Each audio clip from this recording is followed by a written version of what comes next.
Привет, друзья! Сегодня хочу поделиться с вами историей создания одной картины из страз. Этот заказ прилетел ко мне из дальнего зарубежья. Попросили восстановить знаменитую девушку с жемчужной сережкой Яна Вермеера, одного из известных нидерландских художников. Но не просто картину, а настоящее сияющее чудо из кристаллов. Первым делом я отправилась в багетную мастерскую. Мы с заказчиком долго выбирали раму, я прикладывала разные варианты и в итоге остановились на двойной раме, такой светлой с золотистыми вставками. Она не только красивая, но и крепкая, ведь картина со стразами весит более 2 килограммов. Это был идеальный выбор, такой изящный, но надежный, как будто созданный для этого шедевра. Самое интересное началось с подбора страз. Это был настоящий вызов. Цветов и размеров страз нужно было огромное количество, а их, как назло, производят не так много, как хотелось бы. А еще я решила пойти сложным путем, не делать схему, а подбирать кристаллы прямо в процессе работы. Да. У меня дома огромный запас австрийских кристаллов, я думала, он бесконечный, но этот заказ доказал обратное. Для точной передачи оттенков Вермеера потребовалось более 27 цветов, причем даже в мелких размерах. Я скупала все, что могла у коллег, выгребала остатки со склада в Украине, но даже этого не хватило. И тогда мы с клиентом решили добавить чешские стразы тех оттенков, которых не хватало. Ждала я их целый месяц, и поверьте, с нашими реалиями это еще очень быстро.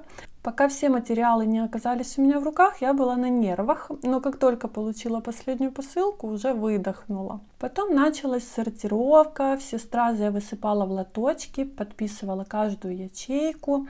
Размеры были от 3 до 20, а с учетом 27 оттенков и по 4 размера на цвет, это вышло более 100 разновидностей.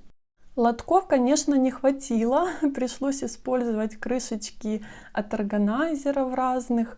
Мой стол вообще превратился в поле битвы с хаосом, но я старалась держать все под контролем. Больше всего ушло черных страз на фон картины. Он получился таким насыщенным, и его делать было проще всего. А вот некоторые заказанные кристаллы, которые казались, что идеально прям подойдут, в итоге не подошли вообще. И концепция менялась у меня прямо по ходу работы. Самое сложное — это лицо, глаза, нос, губы, ухо. Оттенков страз в разы меньше, чем ниток или бисера. И нельзя смешать как краски, чтобы получился нужный тон. Приходилось комбинировать цвета так, чтобы издалека они сливались в правильный оттенок. Это как оптическая иллюзия. Моя обычная скорость 1500 страз в час рухнула вчетверо. Иногда на 3 камушка уходило полчаса. Я подбирала размер, цвет, думала, как они будут смотреться вместе. А если что-то не нравилось, я вставала на стул, фотографировала картину сверху и смотрела на общий вид. Малейшее сомнение, и я все переделывала. Снятые стразы, кстати, приходилось выбрасывать, они теряли вид, а снять их аккуратно было почти невозможно. Но знаете, чем сложнее задача, тем больше кайфа от ее решения. В итоге на картину ушло больше 23 000 страз, целая упаковка зубочисток, 2 упаковки клея и несколько недель работы. А еще я записывала количество приклеенных страз. Это, конечно, немного тормозило, но зато теперь есть точная цифра. Реакцию моей феи-помощницы я выложила в Телеграме, она была в восторге. Девушка с жемчужной сережкой ожила благодаря сиянию страз. Это не просто картина, это теперь одна из моих любимых работ. Смотрю на этот калейдоскоп цветового перехода и сама удивляюсь, как я вообще с этим справилась.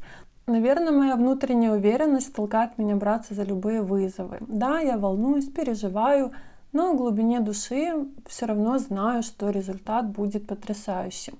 Он таким и стал. После того, как картина была готова, начался новый этап — фотосессия нашей сияющей дамы.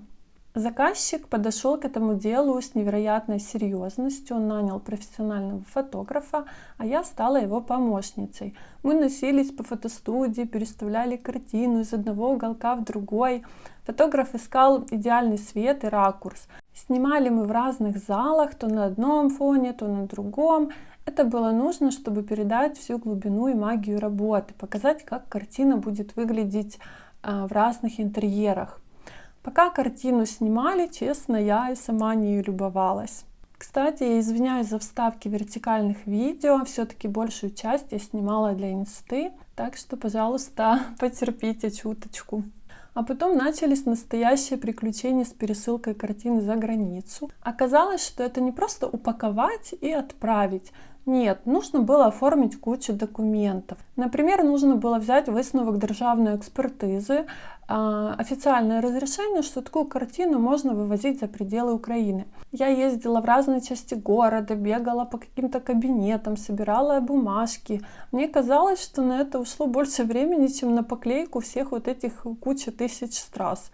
А еще в таких случаях иногда запрашивают гемологическую экспертизу, чтобы подтвердить, что это не драгоценные камни, а декоративные кристаллы.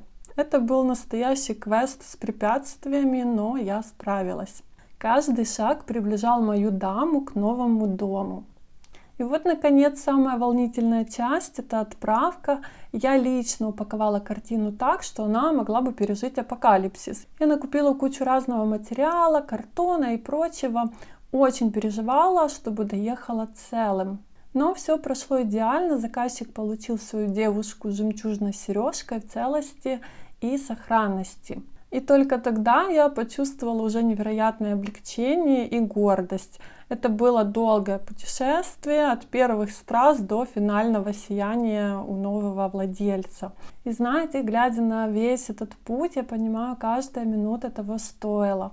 Теперь моя дама живет за 1000 километров от меня.